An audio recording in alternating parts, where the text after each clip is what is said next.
এই ভিডিওতে এখন আমরা সপ্তম শ্রেণীর বাংলা বইয়ের অর্থ বুঝে বাক্য লিখি অধ্যায়টি থেকে ৫৮ এবং ৫৯ পৃষ্ঠার কাজগুলোর সমাধান দেখব।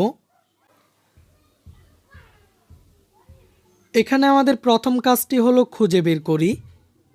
নিচে ৩ ধরনের বাক্যের নমুনা দেওয়া হলো। এগুলো কোন ধরনের বাক্য এবং তার কারণ কি তা খুঁজে বের করো। ৩টি করে দেখানো হলো। এখানে আমাদের বোঝার সুবিধার জন্য ৩টি উদাহরণ দেওয়া হয়েছে। যেমন প্রথম বাক্যটি হলো শাহেদ বই পড়ছে। এটি হচ্ছে একটি সরল বাক্য, কারণ এখানে একটি মাত্র সমাপিকা ক্রিয়া আছে, সেই ক্রিয়াটি হলো পড়ছে।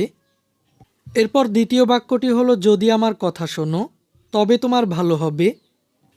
এই বাক্যটি হচ্ছে একটি জটিল বাক্য, কারণ এখানে জোড়া শব্দ আছে, সেই জোড়া শব্দ হলো যদি তবে।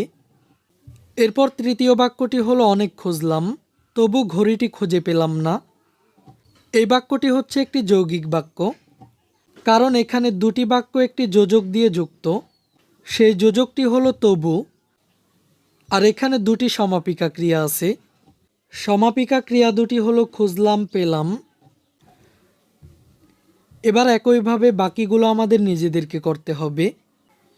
তো চলো আমরা এই কাজটির সমাধানটি দেখে নিই। এখানে প্রথম বাক্যটি হলো তুমি কোথা থেকে এসেছো।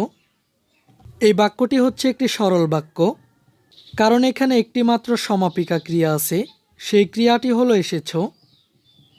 এরপর যেমন কাজ করেছো তেমন ফল পেয়েছো।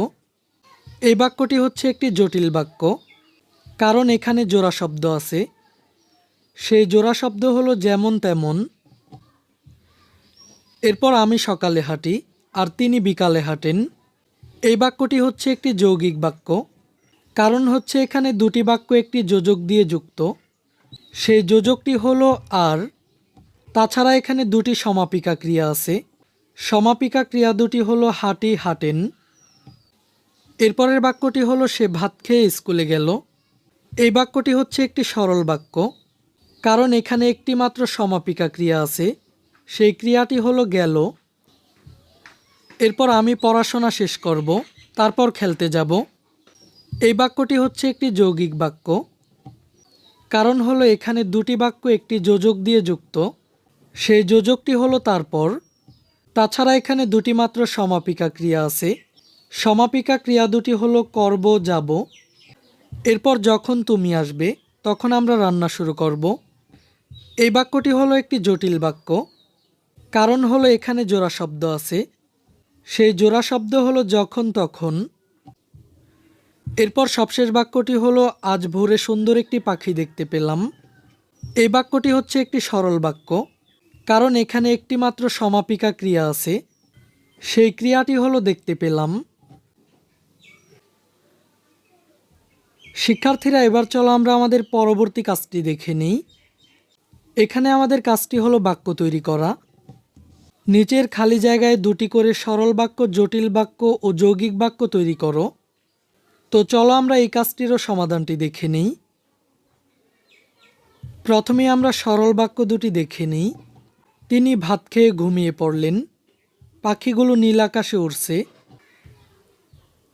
এবার চলো আমরা জটিল বাক্য দুটি দেখে নিই।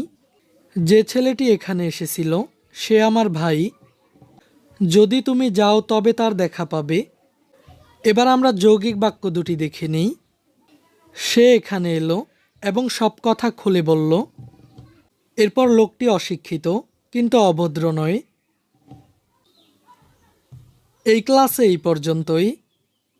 শিক্ষার্থীরা, পরবর্তী ক্লাসটি আমরা চতুর্থ অধ্যায়টি থেকে শুরু করব। এই ক্লাসটি তোমাদের কাছে কেমন লেগেছে তা আমাকে কমেন্ট করে জানিয়ে দাও। আর পরবর্তী সকল ক্লাসগুলো নিয়মিত পাওয়ার জন্য চ্যানেলটিকে এখনই সাবস্ক্রাইব করে রাখো।